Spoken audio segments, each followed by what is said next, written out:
As Ralph has indicated, my pleasure in introducing our guest speaker tonight, who actually needs no introduction, but I'm going to introduce her anyway. I've had the pleasure of knowing Rachel for 15 years, getting close now. What can I say? Needless to say, she heralded from York. She completed her Bachelor of Science degree, and then we shoveled her over to McMaster University, where she completed her master's degree and her PhD. But her love of astronomy and science outreach in general started at York, blossomed over there at McMaster University with their Planetarium and the Origins Institute's 3D theater. Sidewalk Astronomy received its inaugural activity there with Rachel, and now, of course, she backstops the Ontario Science Centre. And we've said it many times, it's her fault that we're back here. So thank you once again for bringing us back home. Tonight seemed appropriate. We tried to do this last November. We got a little sidetracked. You got stuck with me. Tonight you get the real thing. Rachel will tell us all about what's happening here at the Ontario Science Centre. Rachel. Thank you very much, Paul and Ralph, and everyone for inviting me to come speak. I'm very, very flattered and honored to be here to talk to you today. I wasn't really sure where to begin, so I thought sort of begin at the beginning of my astronomy journey and sort of talk a little bit about how I ended up here at the Ontario Science Centre, give you sort of a behind-the-scenes glimpse of what it's like to work here, the astronomy programs that I've worked on with you here since I started in 2015, and what we have planned for the coming year that I hope you'll join us in as well. All right, so I've called this presentation Space Stories, so you can think of it as a couple different vignettes, stories along the way to give you a sense of what my journey's been like and what it's like to work here. Some really funny experiences, some really strange experiences, and it's always fun here at the Ontario Science Centre, so I'm really excited to share all this with you and talk a bit about my motivation and my love of astronomy and where that started. So as Paul mentioned, that I got my start academically at York University. Some of you who've been there may recognize the 40-centimeter telescope, which was my first love when it came to a telescope. So that photo is probably from, as Paul said, almost 15 years ago. And that was where I started my academic career in my undergraduate degree. And then that brought me, as Paul said, through my time at York and McMaster, and ultimately here to the Ontario Science Centre. This is the moment I got my lab coat, and as you can see, this is a childhood dream come true for me. It's pretty much written all over my face that that's sort of the culmination of a lot of work and love for astronomy and love for outreach especially that brought me here. And for many who host here at the Ontario Science Centre, there is no better job. It's fun to get to play and teach people and share love of science with our visitors every day, and so we're really, really lucky to be able to do that. And the very first thing that sparked my interest in astronomy, though, was looking up at the stars when I was young, looking up at the constellations, and in particular, the constellation of Orion. I always remember my dad pointing that one out to me, and it sounded like my brother's name, Ryan, and so that immediately became my favorite because I looked up to my brother. And ultimately ended up being a focus of some of my research that I worked on when I was doing my academic degree. You're seeing here a zoom in of the Orion, the Horsehead Nebula in the Orion constellation, going from an image to almost a three-dimensional rendering here, looking at it in the infrared. And this video I really like because it touches on a few different things that I explored in my thesis, which was how stars form, how we understand how they form in molecular clouds like these cold clouds of gas and dust, some of the coldest places in the universe, and ultimately model what those look like using simulations, computer simulations, and then comparing those to observations. And so I did get an opportunity to use telescopes, as you saw me hugging that one earlier, but also use supercomputers. Kind of look like this today. This is the very first computer. This is the ENIAC Electronic Numerical Integrator and Computer, I believe it stands for, in 1946. So this is what the very first computer looked like. And it's kind of what supercomputers look like today. Usually it's a room that's very heavily cooled. You've got many, many banks of cores all working together.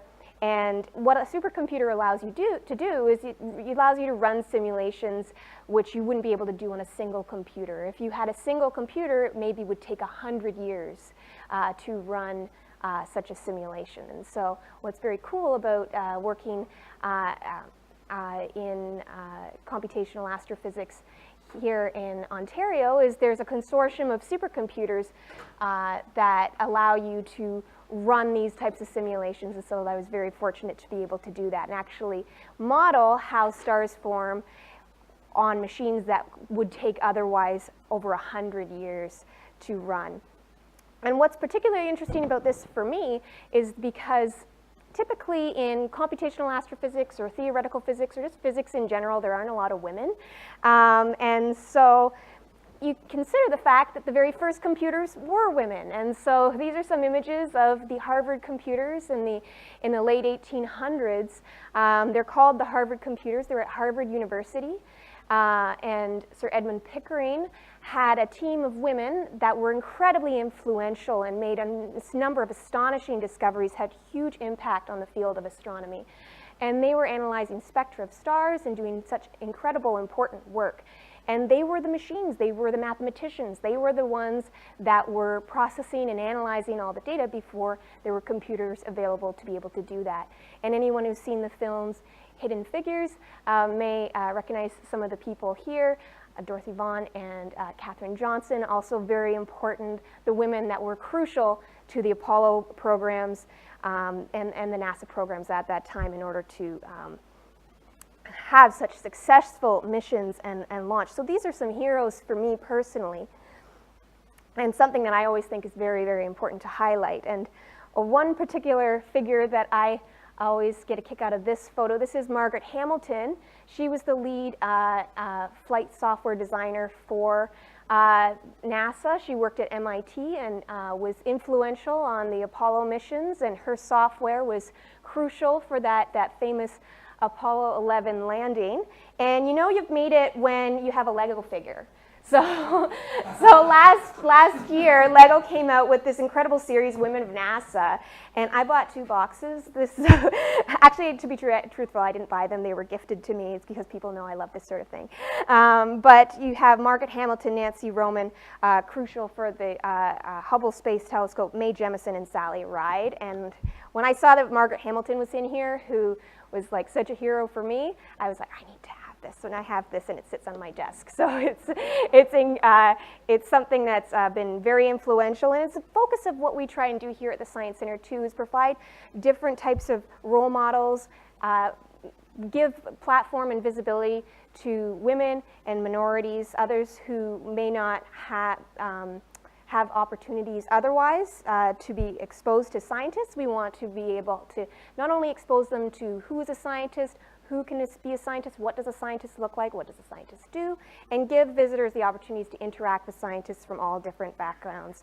And that is a great segue for one of the first programs that we have coming up this Sunday, February 11th in the afternoon, for International Day of Women and Girls in Science. We are from 11 to 2 celebrating women in science. Many different women and girls from a lot of different disciplines. Some of you may know Keely Aird from STEM Kids Rock. So she's going to be one of our presenters, and also Arushi is going to be one of our presenters as well. The Nath family will be joining us that afternoon. So if you're interested in hearing from them and meeting some other women and girls from in and around Ontario, we have engineers, we have physicians, we have researchers from a number of different disciplines joining us on Sunday. So this is a really incredible program. For those of you who don't know Arushi, she's 8 years old. Her and the Nath family, they're a maker family, and they work on a number of wonderful projects, recent winners of the NASA Space Apps Challenge, and this is one of her projects that she's worked on that she's going to be talking about. And so not only giving profile to women in science, but also girls that want to grow up to be scientists and engineers and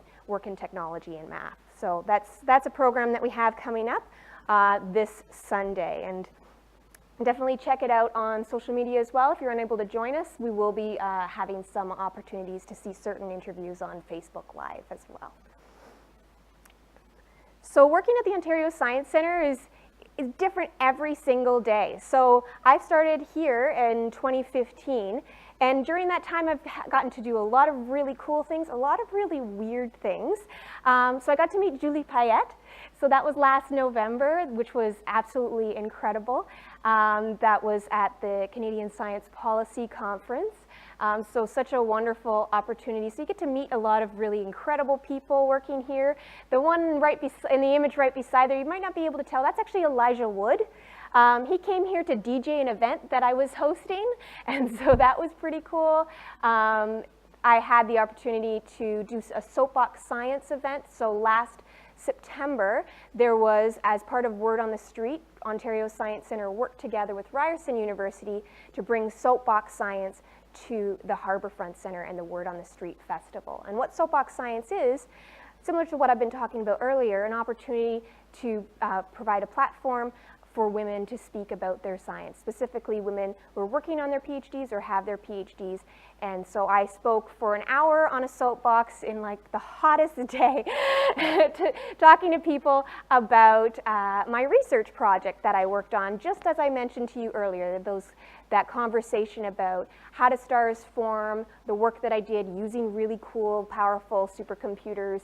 And it's really interesting when there's a lot of other things going on to be just confined to a soapbox with a prop and trying to grab anybody who's passing by. But fortunately, in all my years at York and McMaster and finally here at the Science Centre, I've gotten pretty good at shouting at people and yelling at people, and not in a mean way, but in an enthusiastic way to share my passion for science and specifically astronomy. So again, with these images, you might look at them and think that this is not what you would expect an astronomer to do. You got to walk a tightrope, which is kind of indicative. It's kind of good visual of what it's like to work here sometimes. It's a bit of a balancing act, but that's from our circus exhibition that we had here in 2016. Last year, in 2016 as well, we had an exhibition here that I worked on, which was Mammoths and Mastodons, which was a phenomenal exhibition developed by the Field Museum. And so this is actually back at McMaster University at their Ancient DNA Center, and getting an opportunity to go into their lab, into their clean room, and actually see, you know, giant sloth bone and hair from a woolly mammoth was absolutely incredible. So sharing with you all these different types of programs that I've worked on, one that really stands out that was pretty cool is I actually got to help create some of the social media posts when the Blue Jays first went to the postseason. So that was pretty fun doing some of the research on that. And that one was quite well received by Blue Jays fans. Last year, we worked on a series which we call hotspots. So hotspots we present them in our hot zone down on level 6. For those of you who haven't been here, this is very much a Times Square type space. It's a central hub, feeds into many different exhibit halls, and we have a central stage, and we highlight here current science, what's happening in science, or talk about certain topics that are of particular interest to our visitors. And so last year's theme was all about rockets and space. And so this was really interesting for me. I got to work with a team from U of T, which helped to develop this story, work with our team of hosts who helped to present it. And these are the types of slides that we would share with our visitors. We had a much more simplified slide if there was a younger audience, but we always liked to bring out and highlight this graphic of the Saturn V. And I'm particularly glad the timing worked out today, because who saw that SpaceX launch last night? Wasn't that incredible?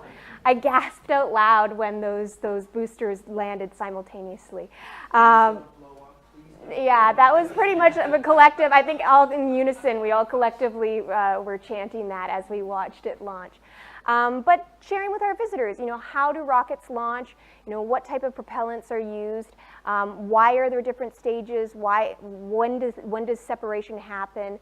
Focusing on Saturn V, which is the world's most powerful rocket. Now we have to compare that, the Falcon Heavy, the world's second most powerful rocket, but the most powerful rocket launching today. So that's pretty impressive in its own right, the fact that it's a private enterprise. But together with these slides, we also develop a lot of interactives for our visitors. So I've brought one for you guys to see today. So I'm going to just, safety first, I want to make sure I'm well shielded. But what we do is we typically work together with a team of educators and hosts and science writers. And that's one of the amazing things for me working here at the Ontario Science Centre, is getting a chance to learn something new every day, but also getting the opportunity to work with a lot of different people from a lot of different backgrounds with such a wealth of knowledge. You always get to learn new things. So typically we would wheel this out. We had a number of other props. We had pump rockets. We had balloons on a string and explaining action, reaction, Newton's third law. And so this particular demonstration was designed to show how rockets launch. So this is ethanol, and so just spray. So this is your fuel. So you need three things for combustion. You need fuel, you need heat, and you need oxygen. And so we have fuel, so we just spray a bit of that in there. You want it to vaporize, and then you pump in a little bit of oxygen, and then we have an ignition source here, which is it's the end of a barbecue lighter, really. And then fingers crossed that this works. All right, come on. Oh, okay, it's on fire. So this is what we really didn't want to have happen for SpaceX. So that's a really good demonstration of why it would be bad. But what's really cool about this is that we would pass this around to visitors. They could feel that it's warm, and they could also feel inside and feel that it's wet. And that's not from the ethanol, because the ethanol has evaporated. This is actually water vapor that's created as a product of the combustion. And so we could try that again afterwards, but I think you guys saw sort of what I was going for. And we could try it again one more time to see if we can get it to clear the tube. But so it's great to have interactives to allow the visitors who learn in different ways to have the opportunity to experience and try things and see things differently rather than just presenting with a lecture slide. Is the sound okay, even though I put the lab coat on? We're good? Okay. And so on the same theme of rockets, this is the launch of New Horizons in 2006. And this is a particularly incredible moment because I remember being in my second year Galaxies in the Universe class at York University, and we stopped class. One of the students had a laptop. He opened it up, and we all watched this happen, knowing that in 9 years that it would finally reach Pluto in 2015. It's quite a remarkable moment. Furthest the spacecraft, the fastest that a spacecraft has ever been launched. And then, of course, it arrived, and Pluto was and is spectacular. This is one of the most stunning images showing the heart of Pluto, and this is one of the first opportunities that I had when I started here at the Science Center. Another aspect of working at the Science Center in astronomy is we get a lot of calls and we get a lot of questions about astronomy and space, a lot of requests from the media and from visitors to explain certain things, certain events that are happening. So the very first call that we received was about Pluto, and I was so excited. It's like, I've been waiting for this for 9 years, and it's finally there, and this is incredible. And I remember just as I told you, I remember seeing that rocket launch and how excited I was for the moment that it was going to arrive. And then I started to get asked questions like, okay, well, you know, they're going to ask you questions about Pluto, but don't worry, you're the expert. You're the expert about Pluto. It's like, I don't like that word. What are you talking about? I'm not an I'm like, I'm not the principal investigator on the mission. I'm not a planetary scientist. I didn't do my thesis on planets or on Pluto. So it's like, you're throwing around the expert very, you know, fast and loose there. So imposter syndrome is real. Lots of people have it. This is sort of how I felt in that moment and how I still feel on many days. Certainly how I felt a lot during my academic career as well. And I think many feel that way. But breathing, as you see in the third panel, is helpful. And diving right in and you know, just giving it a shot and giving it a try. And so it ended up working out. It ended up being a lot of fun. So I've had the opportunity to do a lot of that kind of work since then.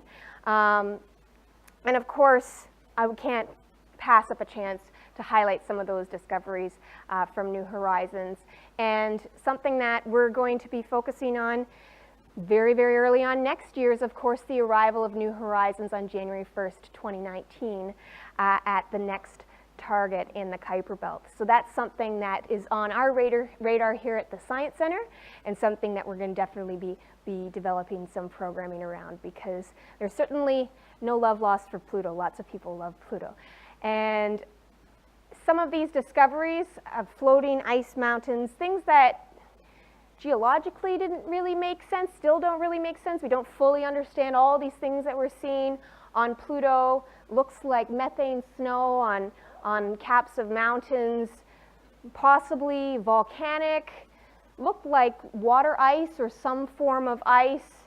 Blue skies, these tholins, these particles that are in the atmosphere of Pluto. The fact that Pluto even had an atmosphere, I didn't realize that it did until we saw this stunning shot of Pluto backlit from the sun. You got to see this blue haze surrounding it, created by the particles in the atmosphere on Pluto.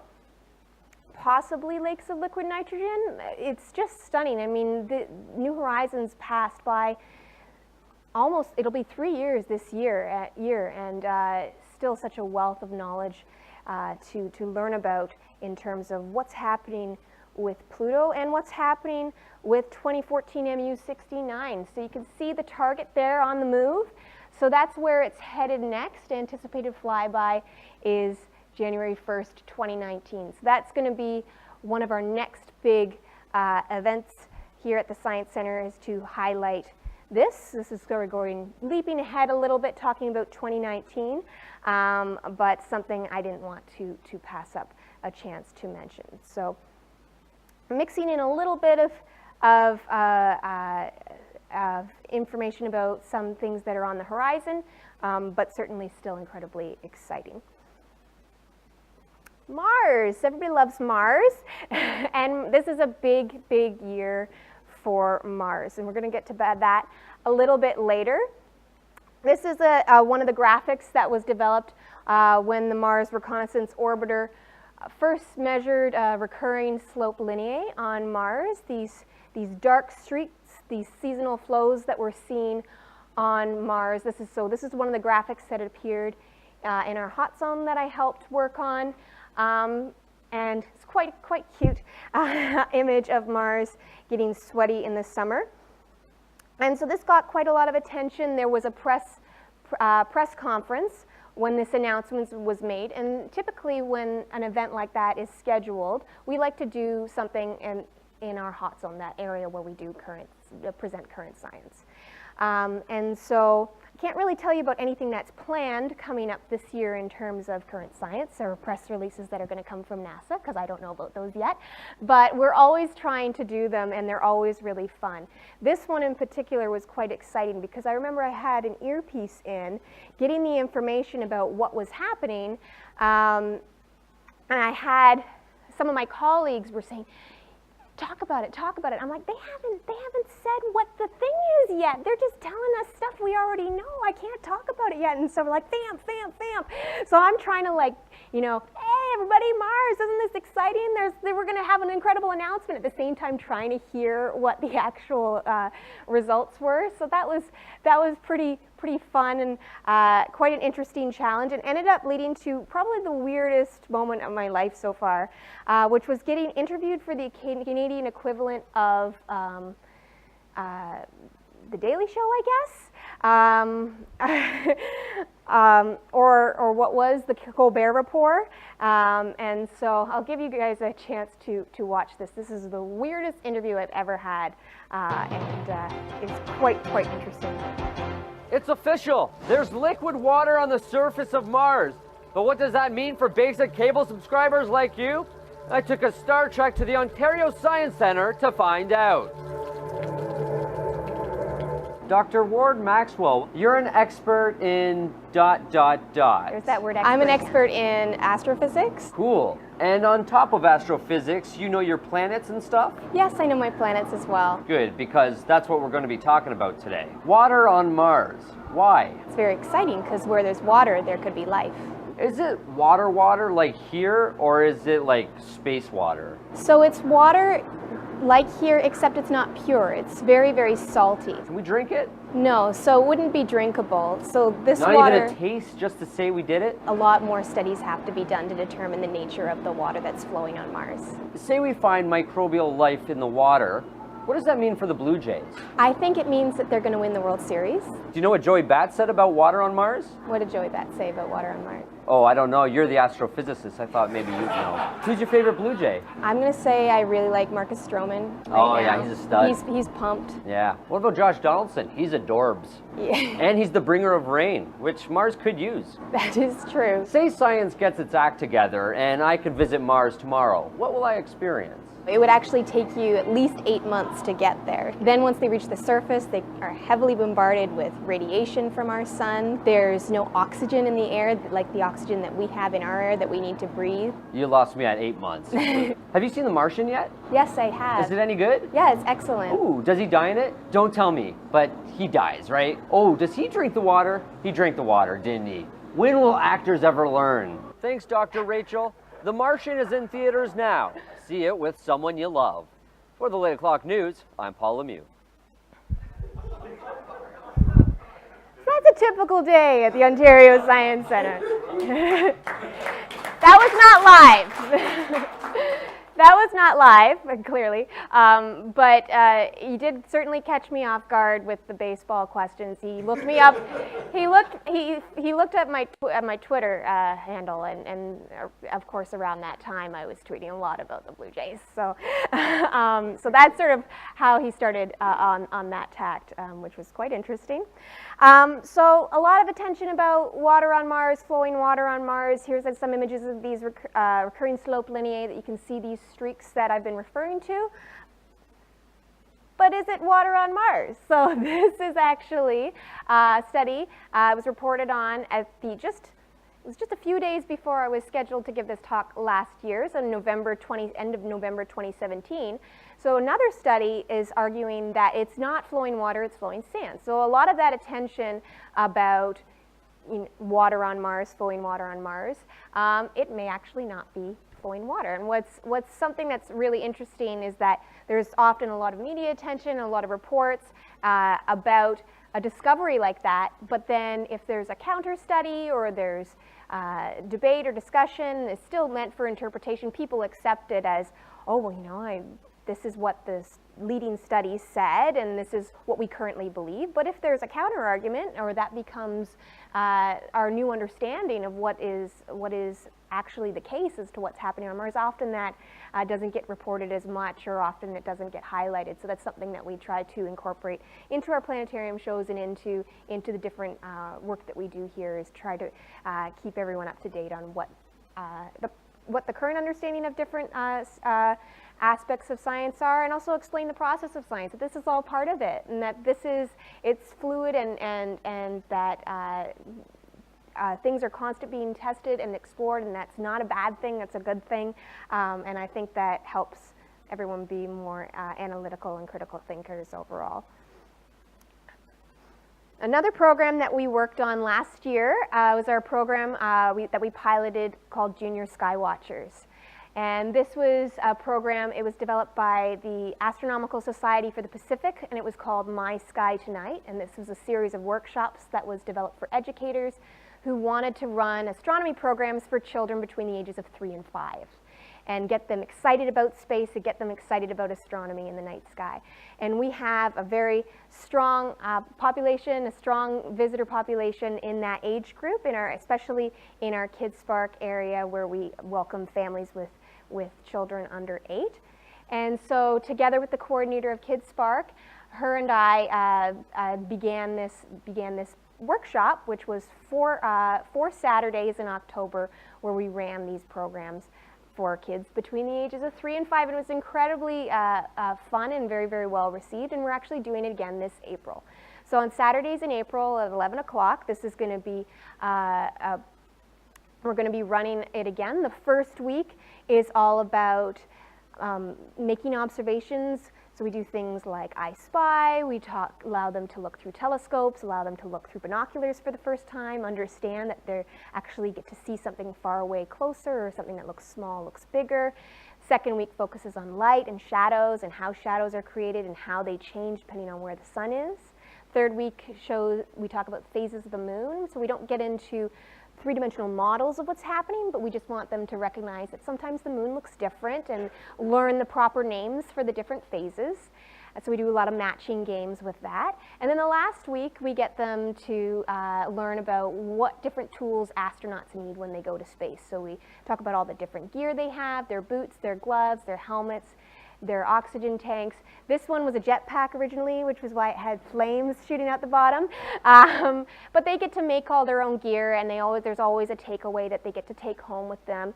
And one of the ones that we really loved, this was for the phases of the moon activity. So we had these guides that had the names of all the different phases, and just a mat for a picture frame. They just glued that on there, and we had popsicle sticks.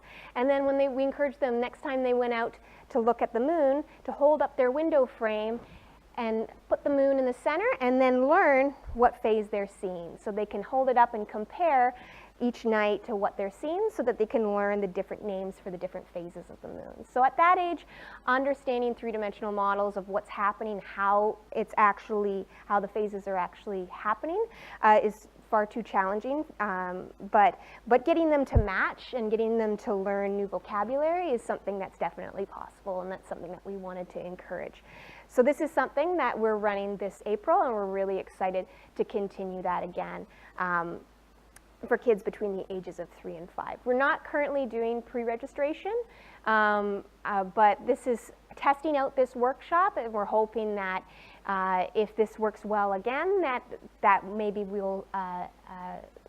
will motivate us to start doing more regular workshops over a series of weeks in maybe different disciplines, maybe requiring pre-registration, maybe this one was just about 45 minutes long. So maybe we go to longer workshops, maybe we look at something for different ages. So this sort of opens doors to exploring a lot of different types of series of programmings that can run over several weeks. So it's quite exciting.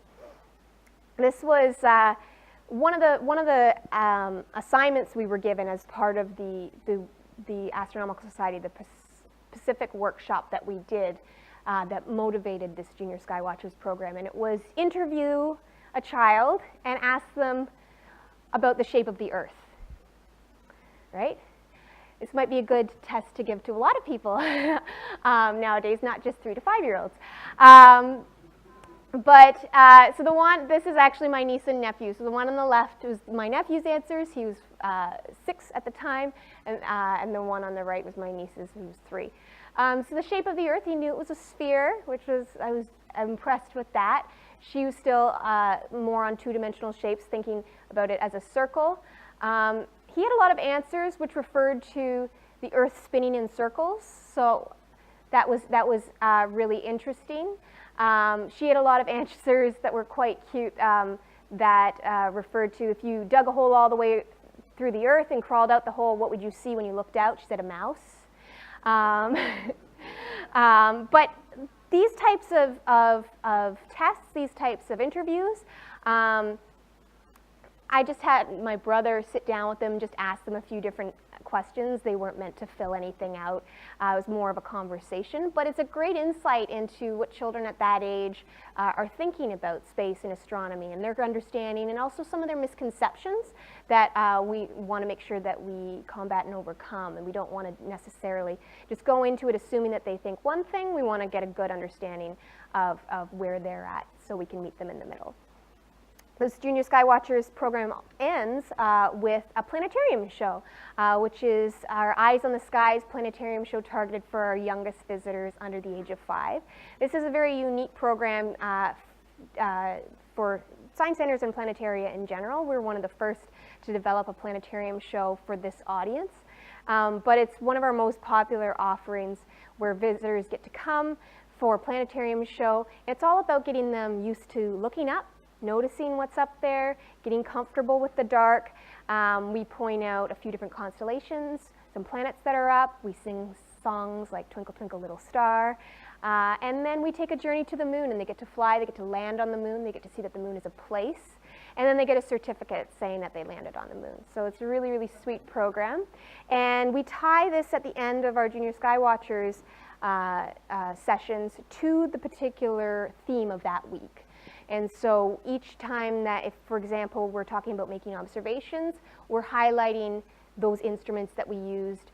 We bring the binoculars into the planetarium. We talk about those different things in that particular session. So it's a bit more of a private show, a bit more of a custom show for those who participate in the workshop. Another program that we've had over the past 2 years is we've worked with Dr. Dave Williams, Canadian astronaut, for several book releases and also for several other events that we've had here as well. Always wonderful to work with him. And so this is, again, one of his books, a children's book called To Burp or Not to Burp. So it's quite an interesting read. Even if you're not a child, you've learned a lot of things about what it's like to live in space and what happens to your body in space. He also had another book that was released last year called How to Train Like an Astronaut. And so these types of events, book launches that are astronomy or space related, these are things that we like to have happen and definitely welcome here at the Science Center. And we hope to have more events like this in the coming year, but nothing currently scheduled. But something I just wanted to highlight that this is another type of astronomy-related program that we run here. So this particular one was tied to our International Astronomy Day, which is this year is April 21st, and ended up being a wonderful event where our members got a chance to meet Dr. Dave.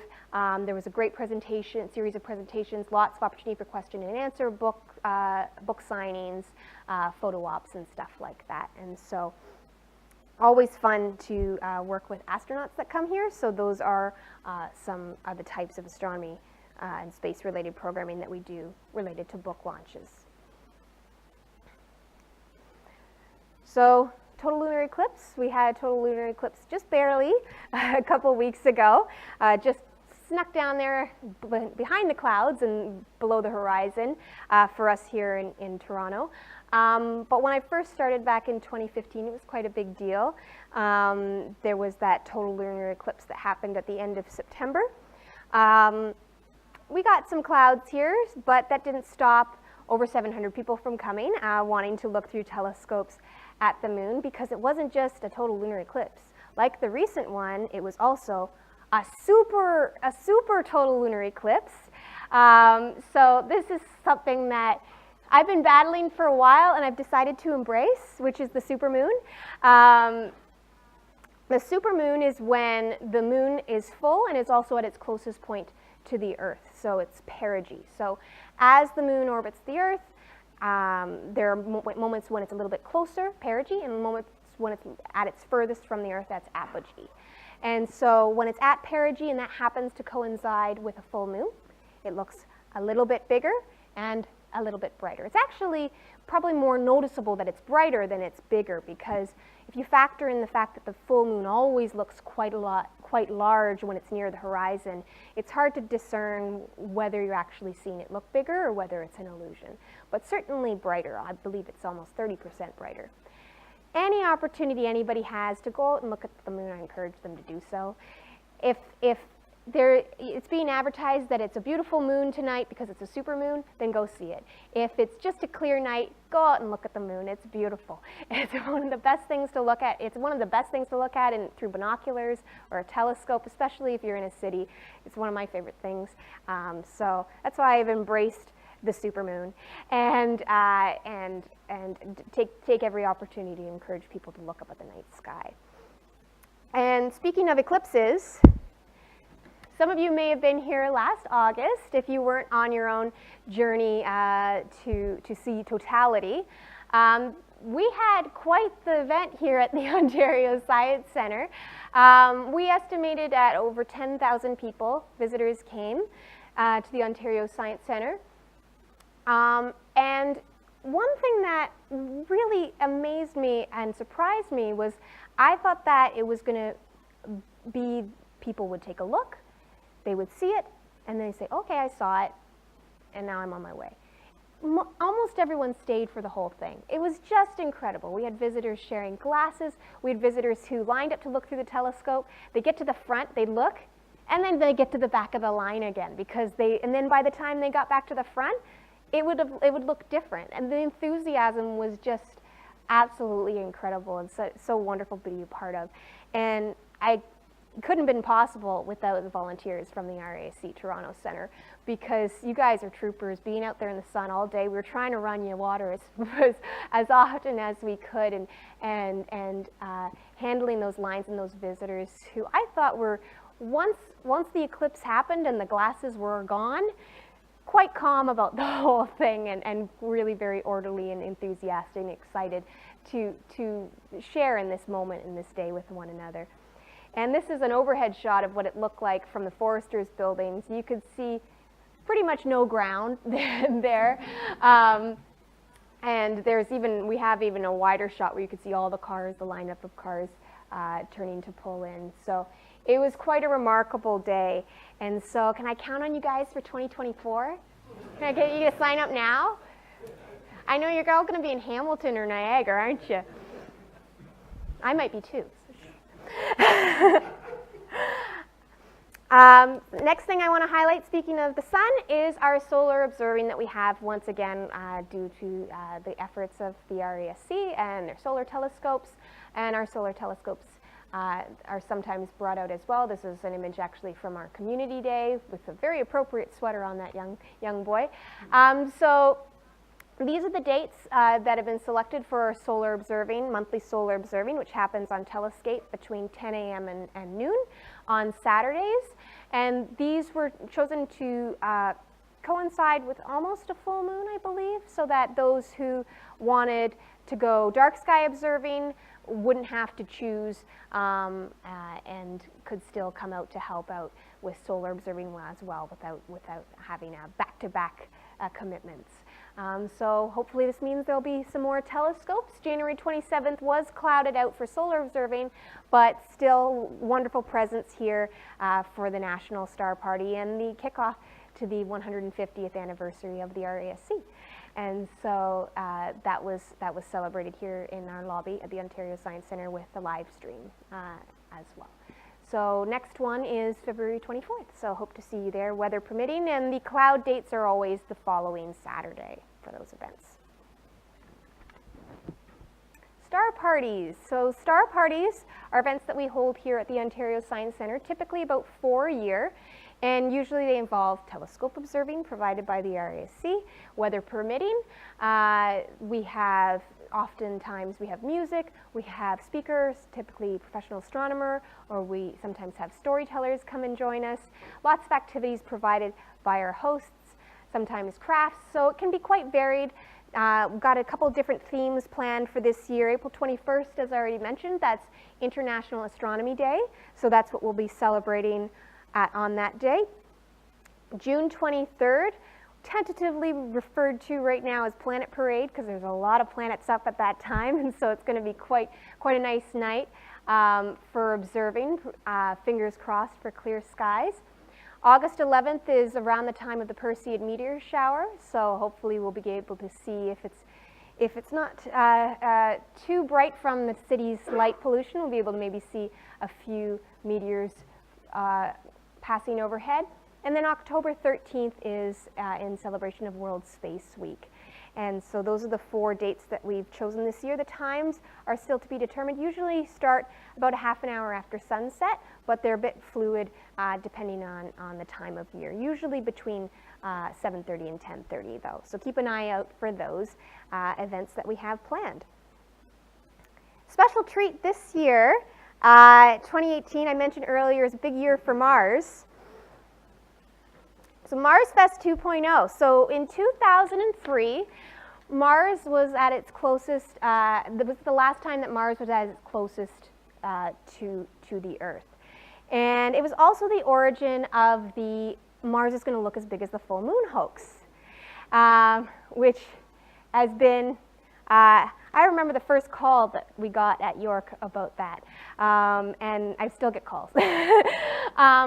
But that's not what it's going to look like.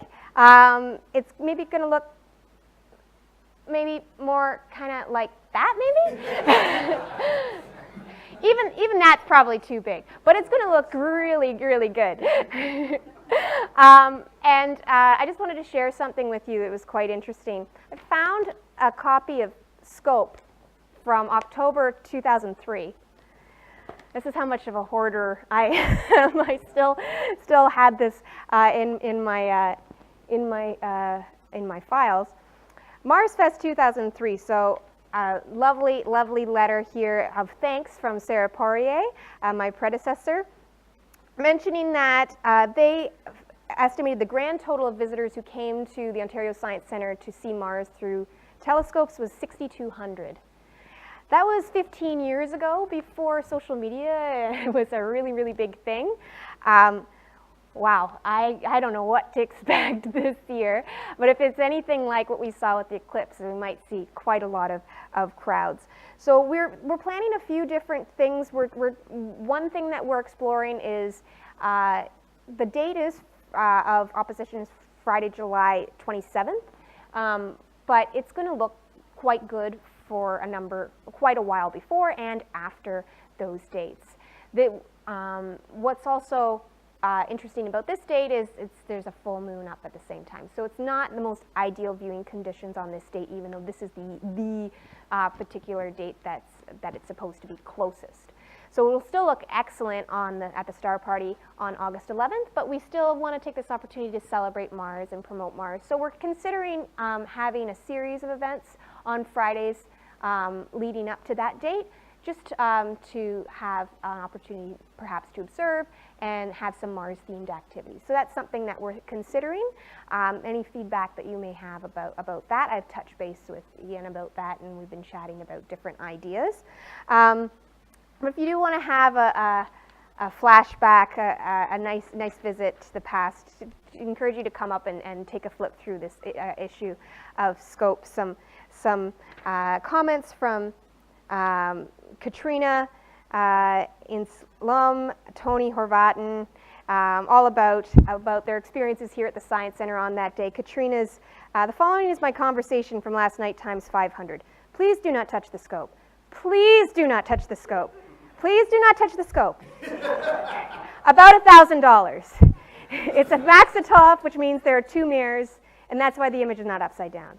About 100 times magnification. The orange filter is for contrast and helps the darker stuff stand out. Can you see it? Please do not touch the scope. So kind of blast from the past there, but I got quite a kick out of that. So I hope to see you all there this summer as well as you join us for Mars Fest 2.0 at the Ontario Science Centre. Another thing that I'm currently working on is the development of a new planetarium show. So these are some shots of the interior of our planetarium. For those of you who haven't been in our planetarium, it's a 7.2 meter dome, a digital planetarium, and it's what's really lovely about it, we have beanbag seating, so you can lie back and look up at the night sky. What's really lovely about it is we have the freedom and flexibility to use the software to create all of our shows in-house. So we don't purchase shows, we develop everything here at the Ontario Science Centre, and we also, all of our shows are presented by live presenters, hosts. So that's also quite special and unique, and it also gives visitors the interaction of asking questions and guiding the show in some cases. So this was a show I developed a few years ago to tie with an exhibition that we had called Wild Weather. So this was celestial storms, which focused on the weather on different planets in our solar system. So the theme of the next show will likely be about exoplanets. What is a planet in general, and then specifically focusing on exoplanets. So that's something that we are working on, a launch date to be determined, but wanted to give you guys the opportunity to hear that first from me here. So there will be a new planetarium show here at the Ontario Science Centre in this coming year. And I have quite a few ideas for several after that as well. So lots of exciting things coming in on that side of things. This summer, our temporary exhibition that's going to be coming is Popnology, from sci-fi to Wi-Fi. So what's really cool about this is the fusion of pop culture and technology. So it's the science of science fiction. It's how science fiction has shaped our future. There's lots of elements from pop culture, from Star Trek and Star Wars and Back to the Future. And there's a couple to scale models that will be here of Mars rovers. So you can see there Sojourner with Pathfinder. I believe that's Opportunity in the background there. So that'll be here from May 19th to August 6th. So I definitely encourage you to come and check that out. And so we're hoping to develop a lot of programming related to that. It'll tie nicely to the Mars events that we'll have planned in July, and also to some other programs that we hope to develop related to lots of fun elements of pop culture. So I think that's going to be a really wonderful exhibition, and as a super nerd, I'm really excited about it. One of the images had R2-D2 in it, and I squeed, and so that was really cool. So I just want to wrap up by talking a little bit more specifically about the collaborations that we've worked on here at the Ontario Science Centre with the RASC Toronto Centre. And really, I think no more successfully than a perfect example of great partnership was last September when, as part of the first Charles Darrow lecture, we welcomed Dr. Jill Tarter here to the Ontario Science Centre. You can see our group there just prior to Jill's talk as one of four speakers that we had in our inaugural Great Conversations speaker series. Very successful series of events, which included other speakers, Scott Kelly, Dr. David Julius, and David Suzuki. And so we hope to have another series of Great Conversations in the near future. And I'm very enthusiastic and interested to hear who the next Charles Darrow speaker will be, and hope that we'll be able to offer our visitors another great experience that they had with Jill, who was so inspiring and gave such an incredible talk. And if you weren't able to be there, I encourage you to go. I believe it's on the RASC YouTube channel that you can watch her presentation, which was just very wonderful and inspiring. What a legend she is. Really, we couldn't do so many of these astronomy programs that I've talked about without you. This is a post on our Instagram page celebrating you as part of National Volunteer Week last year. Some awesome images of you guys at your best in one of our solar observing sessions. So I want to take this moment to thank you all for all the efforts that you do to make our astronomy programs all the richer and share your expertise with our visitors and give them the opportunity to look through a telescope, which they may otherwise not have the opportunity to do. And by joining forces with us here at the Ontario Science Centre, give that opportunity to even more people and expand that reach. And on a personal note, I want to particularly thank Paul Delaney who he mentioned right at the beginning that, and I mentioned at the beginning that, we've known each other for quite a long time, 15 years. And I really attribute pretty much being here to Paul, and pretty much my entire astronomy career to Paul. So I really just wanted to throw this up here. This is one in the acknowledgements of my PhD thesis. So I'll just take this moment to read it. Paul, until the day I met you, I wasn't sure what I wanted to be when I grow up. You were the one who convinced me to study astronomy and join the observatory team, instilling in me a lifelong love of education and public outreach. Working for you at the observatory that first summer of my undergraduate degree also led to the most important moment of my life personally, the moment when a young A.J. Maxwell walked through your office door and said hello. So that's my husband. And so on that note, thank you very much. I hope you enjoyed the presentation and the stories that I had to share of what it's like to work at the Science Center, my journey, and some of the astronomy events that we have coming up in the coming year that I hope you all join us to. Thank you.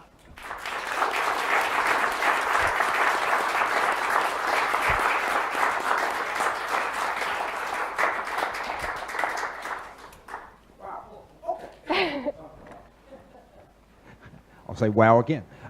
Thank you very much indeed, Rachel. So why don't we let you at them, or let them at you for about another 10, 15 minutes, and then we'll pass it over to Ralph and the after images. Sure. So do I hand this around, or do I, what? What do I do, Andrew, with the, yeah, right, okay. Thank you.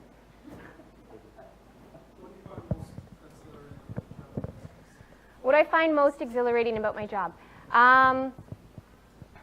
I think I really love getting to learn new things. That's something that's always appealed to me about being a scientist, getting the opportunity to learn new things, and the fact that I still get to do that in my job every day is something that's really, really rewarding. I really get a kick out of meeting cool people. That's always fun. It's hard to stop being awestruck and have my jaw drop. I think that's good. I don't want to ever lose that sense of wonder. So that's always fun too. But in a practical sense, it's really exhilarating to get to come to work every day and be creative and be inspired by my colleagues and get to learn something new.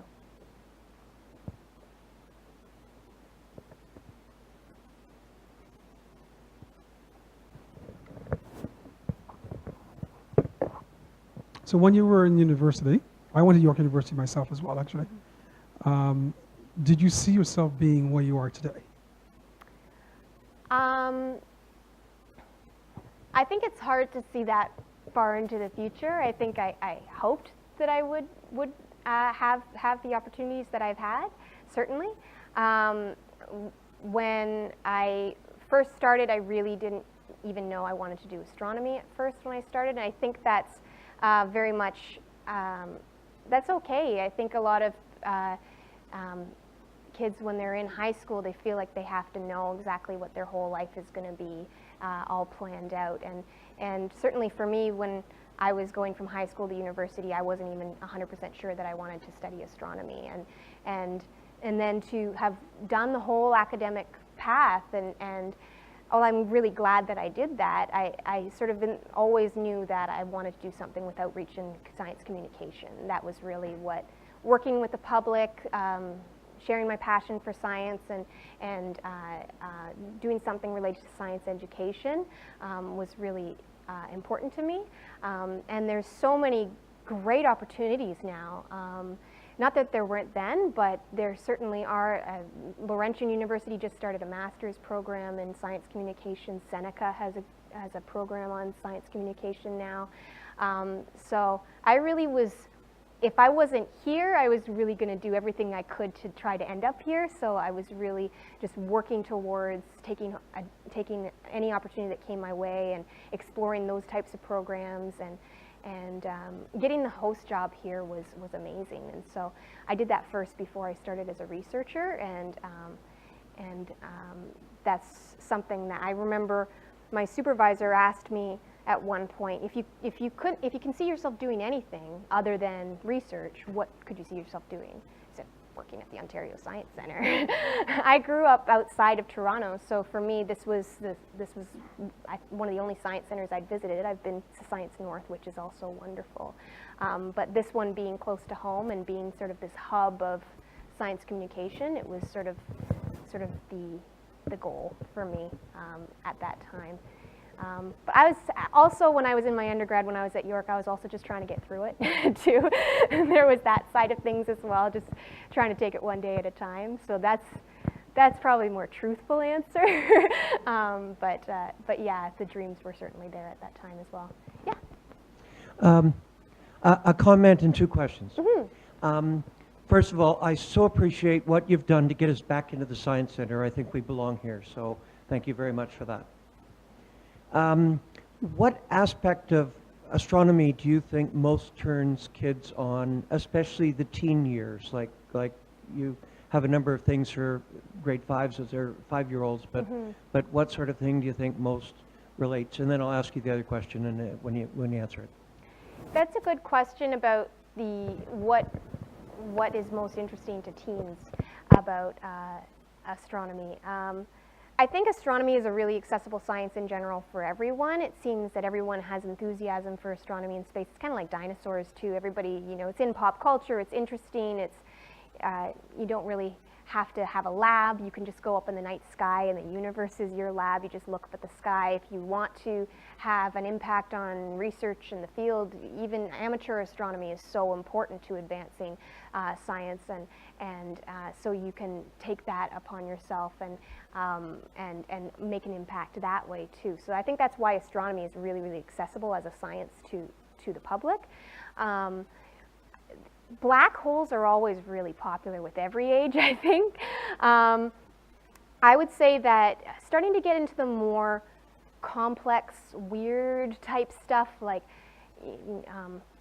quantum physics and cosmology, early universe, models that are a little bit more complicated about what happened in the early universe, how did the first galaxies form, what is dark matter, what is dark energy. Those are very open questions, and I think that might be something that would be interesting for an older age group of youth. Younger ages, they might want more answers. They might want to just consume and learn as much as they can about planets and the stars and galaxies and things like that. But once you start to push a little bit more and get a little bit, let's think about this a little bit deeper. Let's get a little bit more complicated. Let's go after the things that we don't have answers for yet. Not to say that we have answers for planets and stars and galaxies and all that stuff, but once you start to get to the more quirky stuff, where you get teens and just anybody saying, "Wait, what? Like seriously?" Like that mind blown kind of reaction. I think that would get them hooked. You had a second question? Oh, sure. See, the hosts that do this every day, they're the pros. It's been a while since I've done this, so they've got the technique down pat. All right. And of course it worked before y'all got here. So I took it out, I tested it. This is going to be so fun, it's kind of like a neat prop. I can make like a little thing explode. It'll be cool. Okay, I sprayed it 3 times this time now.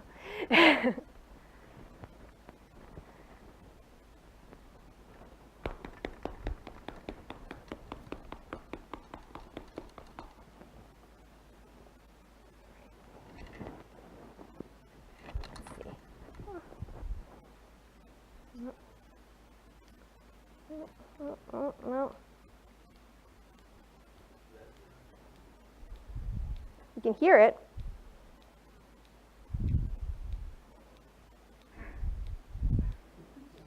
There we go.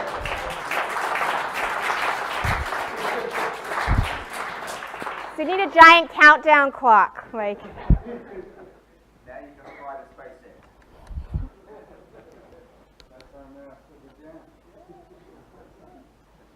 Experiment, keep trying, keep testing, refine until you get it to work. and then repeat it over and over and over again. Do you have any programs in astroimaging or photography for the Science Center? That's not Holding something, workshops or whatever you want to call it for. That's not something that, I don't believe we've done that before. That's something that definitely I think there'd be a lot of visitor interest in, that sort of thing.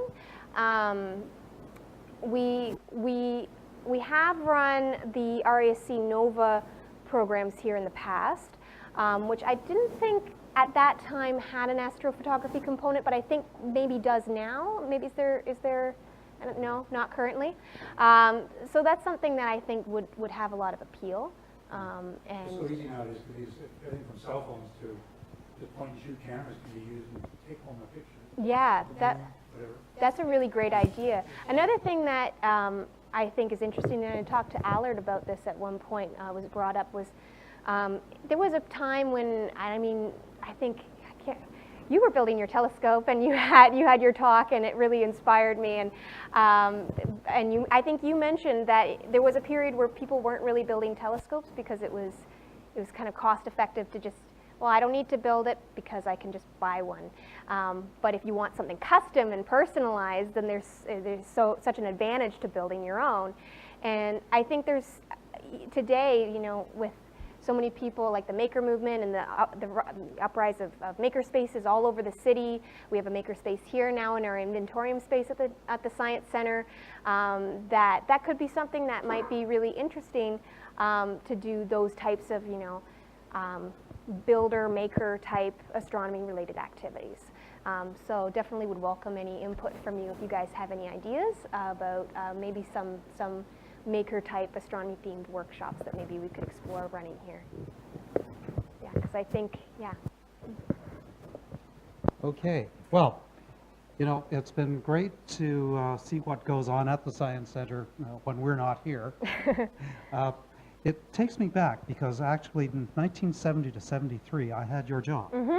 And during that time, we had an awful lot of stuff going on Friday nights, which interfered with me getting down to the McLaughlin Planetarium for center meetings because they were held on Friday nights. But we really must talk sometime about some of those things. But it's been great to hear about things, and we want to thank you very much for making it possible for us to get back here, and for your constant support to make it possible for us to help out with all of the programs here.